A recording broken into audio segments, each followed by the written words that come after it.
बुद्ध भगवान एक उपदेश दे रहे थे। उन्होंने कहा कि हर किसी को धरती माता की तरह सहनशील तथा क्षमाशील होना चाहिए। क्रोध ऐसी आग है जिसमें क्रोध करने वाला दूसरों को भी जलाएगा तथा खुद भी जल जाएगा। सभा में सभी शांत से बुद्ध की वाणी सुन रहे थे, लेकिन वहाँ स्वभाव से अति क्रोधी एक ऐसा व्यक्ति भी बैठा हुआ था जिसे ये सारी बातें बेतुकी लग रही थी। वह कुछ देर ये सब सुनता रहा, फिर अचानक आग बबूला होकर बोलने लगा, तुम पाखंडी हो, बड़ी बड़ी बातें करना यही तुम्हारा काम है। तुम लोगों को भ्रमित कर रहे हो। तुम्हारी ये बातें आज के समय में कोई मायने नहीं रखती। ऐसे कई कटु वचनों को सुनकर भी खुद शांत रहे। अपनी बातों से न तो वह दुखी हुए और न ही कोई प्रतिक्रिया की। यह देखकर वह व्यक्ति और भी क्रोधित हो गया और उसने बुद्ध के मुंह पर थूककर वहां से चला गया। अगले दिन जब उस व्यक्ति का क्रोध शांत हुआ तो उसे अपने बुरे व्यवहार के कारण पछतावे की आग में जलने लगा और वह उन्हें ढूंढते हुए उसी स्थान पर पहुंचा, पर बुद्ध कहाँ मिलते। वह तो अपने शिष्यों के साथ पास वाले एक अन्य गांव निकल चुके थे। व्यक्ति ने बुद्ध के बारे में लोगों से पूछा और ढूंढते ढूंढते जहाँ बुद्ध प्रवचन दे रहे थे वहाँ पहुँच गया। उन्हें देखते ही वह उनके चरणों में गिर पड़ा और बोला, मुझे क्षमा कीजिए प्रभु।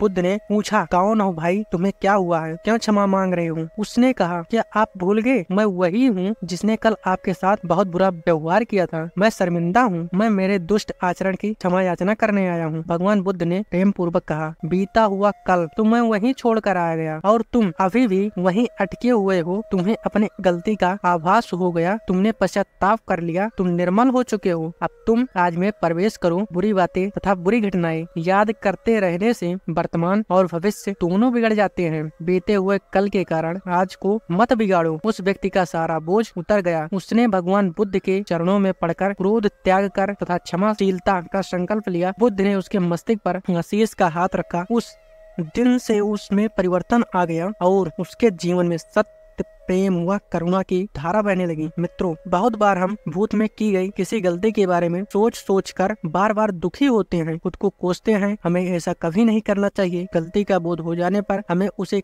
कभी न दोहराने का संकल्प लेना चाहिए और एक नई ऊर्जा के साथ वर्तमान को सुदृढ़ बनाना चाहिए।